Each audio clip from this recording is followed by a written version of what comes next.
I'm here with Michael Alter, owner of the Chicago Sky.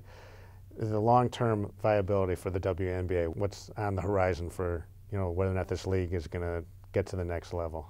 Right now the league's in pretty healthy shape. We have our TV ratings are at an all-time high. Actually, going back to last year, we ended the season with record ratings for the playoffs last year. We had a great playoff with Phoenix and Indiana. We have a new television contract with ESPN. I believe it's a 10-year deal, and so that gives us great national platform. Ratings are up this year 30-something% on the nationally televised games. Those are very healthy signs, and we're very happy about that. On the team side, we had a couple teams sort of switch last year. A Detroit team moved to Tulsa.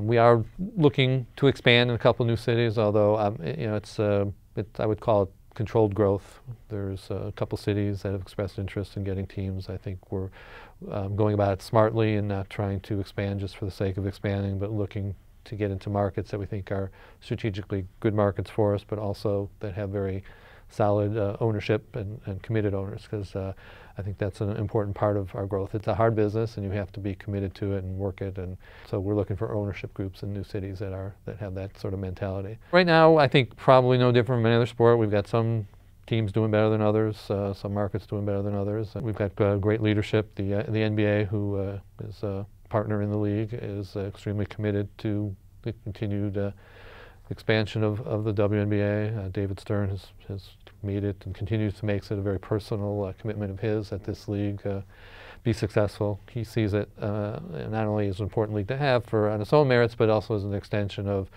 the NBA, which is really about basketball, promoting basketball, and the more people who are fans of basketball, playing basketball, watching basketball, the better for the NBA, WNBA. So we're all part of the same family. And you've said this is a long-term commitment for you, that you're in here for the long haul. Talk a little bit about that. I knew going into it that this was going to be a challenging business, to bring in something totally new, starting from scratch, no infrastructure, no platform to begin on with, in a market, frankly, of which women's sports and women's basketball has very little history, very little support. So it's not like we're in Connecticut or Tennessee or some other markets where women's basketball has a long history. So we knew we were going to be starting from nothing really and building from there, and that takes time, and it takes a while to do that. And so we went in with that mentality that we have to be committed to stand the sort of the ups and downs that are going to happen with the team, and hopefully get it to the point where we're successful. I mean, look at the Blackhawks. Their ratings, maybe 5 years ago, were maybe a little higher than where the Sky ratings are today. Right.